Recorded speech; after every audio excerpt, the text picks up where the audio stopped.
Is the Surface Book 2 too expensive and you want an affordable 2-in-1 laptop with a dedicated GPU and pen support? So let's do a smackdown between the 15-inch models here, the Acer Spin 5 and the Lenovo Yoga 720.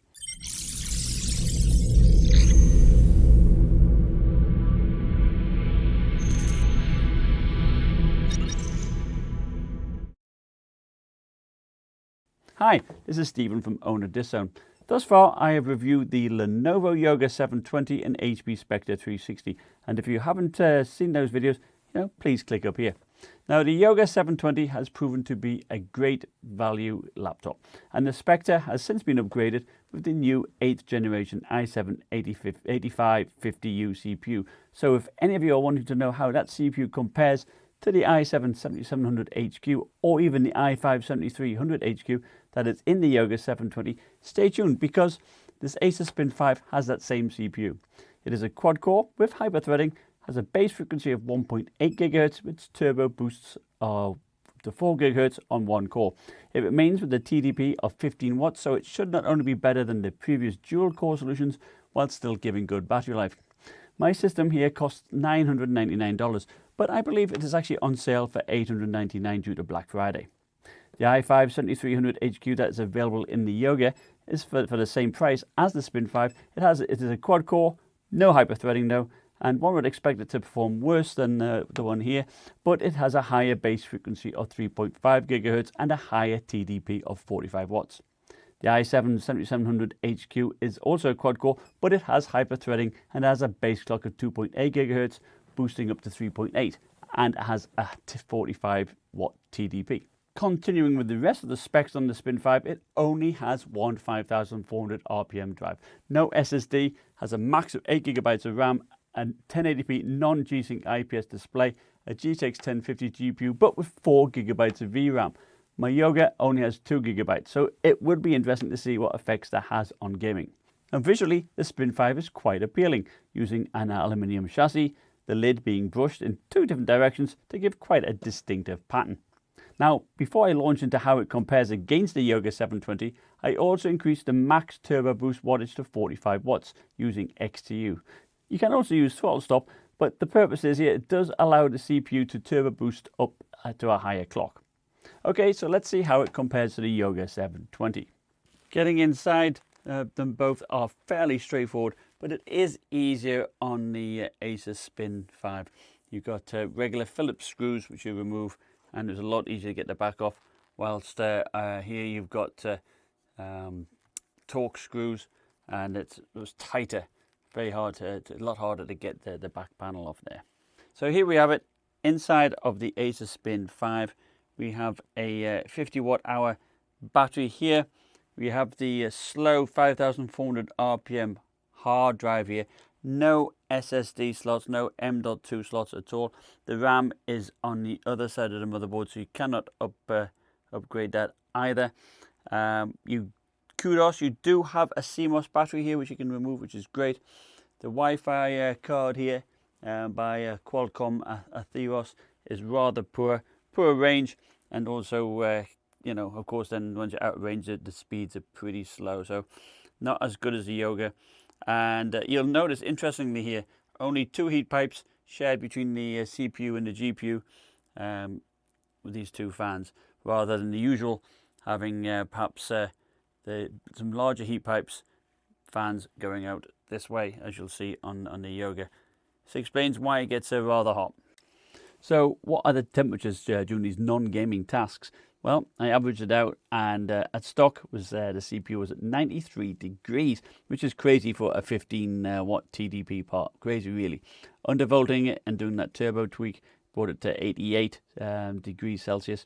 And I measured the average CPU frequency in both situations. So at stock, it averaged out about 2,500 megahertz, and doing the tweak, it averaged out to 3,260 megahertz. So it does help doing that tweak.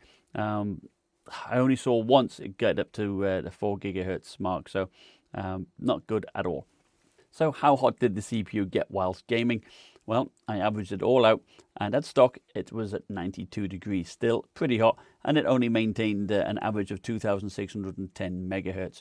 Now, doing the undervolt and the turbo tweak, this temperature did come down to 87 degrees, and that's also an increase of frequency up to about 3070 megahertz. So, but still pretty hot. The GPU, however, was certainly cooler.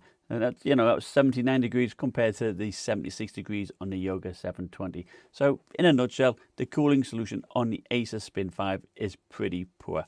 Let's look at battery life. So I test it using 25% brightness, power and battery saver activated, and I stream YouTube until it gets down from 100% down to 7%. The Lenovo Yoga 720 was 430 minutes, so that's just over 7 hours. And yet the Acer Spin 5 conked out at 4 hours 25 minutes. That's pretty disappointing considering the lowered powered CPU. Now, in terms of fan noise at idle, they're both not bad at all. I'd say the Yoga is certainly quieter though. The fans on the Acer do spin up a little bit more, a bit louder, and also you've got the mechanical hard drive in there which you can hear crunching away at times. So that certainly goes to the Yoga. So let's see how they sound under full load. So the Yoga is about 42 decibels at load. And looking at the chassis temperatures, middle keyboard about 33, 28 on the left hand side, right hand side about 33. And underneath we're looking at about 42 degrees at the back and about 42 degrees in the middle. So same audio test as on the Yoga.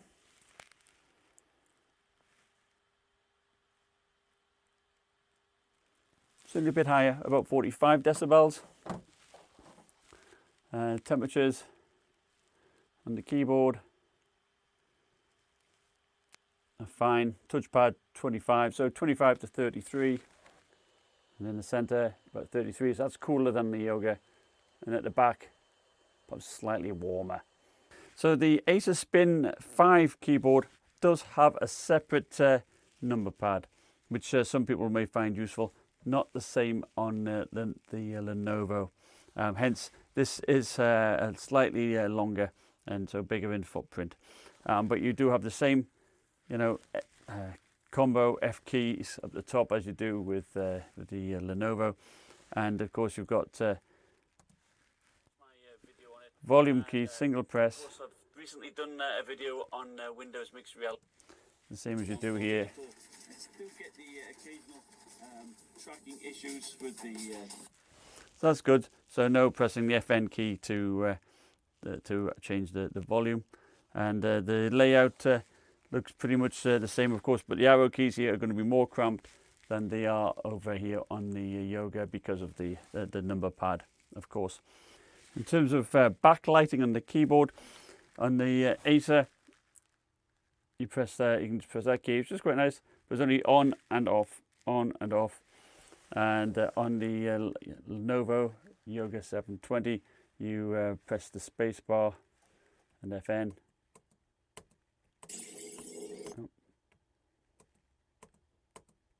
And there's like 3 levels. But the only colors available to both are white. Okay, the trackpads on both are equally as smooth. Perhaps the Lenovo one is slightly smoother.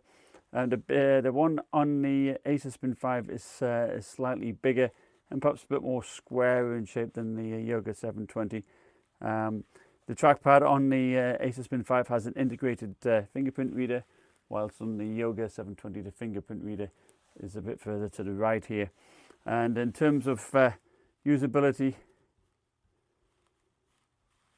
they're just both equally as good. And they both scroll really well.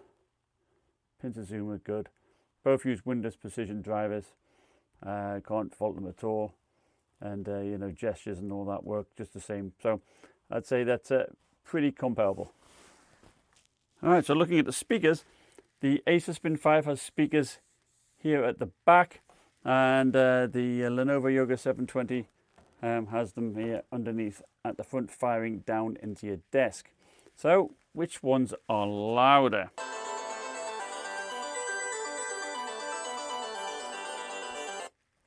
That's not too bad, 80 to 82 decibels. They're pretty impressive.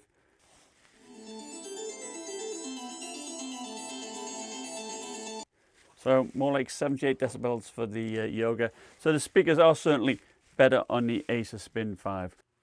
So let's look at the boot up time. Both splash screen about the same.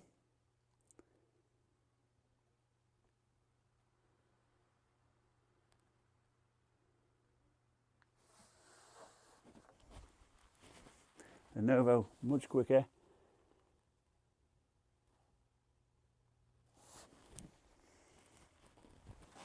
So a good 38 seconds on the the Acer versus the Lenovo Yoga 720.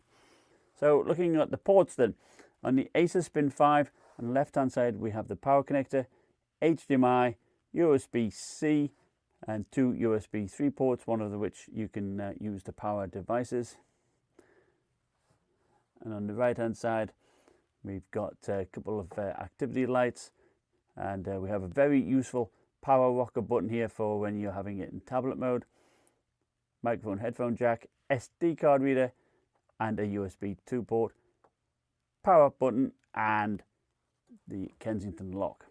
Turning to the Lenovo Yoga 720, we have their power connector here. We have a USB 3 port, combo headphone and microphone jack. We have a separate microphone port there. The power button, USB-C, Thunderbolt 3 port and a USB 3 port. So one less USB 3 port, no SD card reader on here, but it does have that Thunderbolt port, which is good for connecting to an external graphics amplifier if you so wish. So quick look at the screens. Now here I've got scaling on the Yoga at 175 and also 175 on the Acer Spin 5. Acer is a 1080p panel, 4K panel. So at the same, zoom level, you can see what they are like now. So typically, you'll be having the Acer at about 125, and probably the you'll have a Yoga at say about 175. But certainly, it looks much sharper on the Yoga than it does on the Acer. Also, it's much brighter, as you can see, on the Yoga than it is on the Acer. The viewing angles on the Acer are also, on the Yoga are much better than on the Acer as well. And let's see if you get typical problems sometimes when you tilt the screens back. These are both IPS displays, so should be no issues. But you can see there that the extra brightness and punch on the this 4K panel on the Yoga is superior. And now in terms of for touching, they're both equally good at touching, but the screen goes back further, so the hinges aren't as strong on the Acer, whilst on the Yoga the laptop moves rather than the screen going back. Now brightness, the Lenovo Yoga 720, certainly the 4K panel I have was measured 217 lux, and the Acer Spin 5 paltry 335 lux, so substantially less bright. Color accuracy of the panels, both IPS, 4K on the Yoga 720, 1080p on the Acer Spin 5, and as you can see, the color accuracy of the Yoga is much better and is more useful for photo editing and video editing work. The Acer Spin 5 is not as color accurate, and continue with the low brightness too. It's just not a great display. It's certainly okay for perhaps a bit of artwork here and there and drawing and note taking and a bit of gaming, but it's not that accurate for color. And here's the webcam between the two. Straight away I can see that the Yoga overexposes everything, makes things a lot brighter than the Acer Spin, and I'd say the Acer is a bit more true to life in terms of colors. Resolution wise, they both look pretty much the same, but I think I do prefer the Acer Spin. All right, so let's compare their size and weight. So first here we have the Yoga 720. That's 4.9 pounds, and 4.1 pounds for the Acer. So that's is considerably lighter. Now looking at the thickness, I'd say they're pretty much bang on, but you can see the extra depth on the Acer Spin 5. And looking from the back here, you can quite clearly see the difference in their footprint. Not only more deeper is the Acer, but of course it's longer too because of that extra thumb pad you have there. Okay, so Cinebench R15 multi-threaded test. The i7-8550U stock Acer Spin 5 only scored 431 points. That's pretty poor, to be honest with you, and it's even less than the i5-7300HQ. As you can see, comparing it to the i7-7700HQ, which scored 723 points, it is much, much slower. Now, doing that tweak, doing the undervolt and doing the turbo tweak, we get it up to 777 points. So that works out quite well. So doing the handbrake test, that's a 4 GB movie file, encoding it down to MP4. Now this is a long test and it stresses any CPU out. And as you can see here, the Acer Spin 5 does not maintain a high clock rate, so it is extremely slow. At stock, it's over an hour, 64 minutes, 45 seconds. And this is compared to the Yoga 720, 50 minutes, 35 seconds for the i7-7700HQ. And even with the i5-7300HQ, which is 57 minutes, it is much slower, isn't it? So activating the, an undervolt and doing a turbo tweak did help it out. It brought it down to 52 minutes, 24 seconds. So that just shows the advantage of doing that. And but yet it still couldn't catch up to the Yoga 720. I use Adobe's Lightroom CC Classic here to convert 50 photographs to a slideshow and measure the time taken.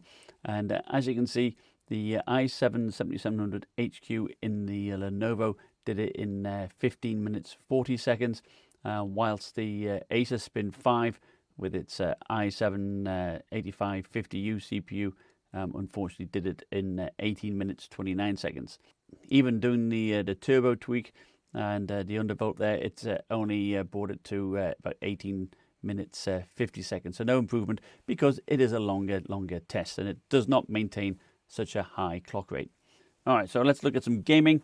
Battlefield 1, DX12, 1080p. We're looking here at medium settings.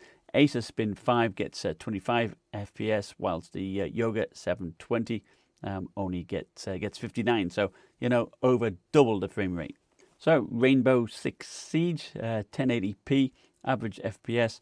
The measured at very high, and medium settings. At very high, the Acer Spin 5 was 58 compared to the Yoga 720 67.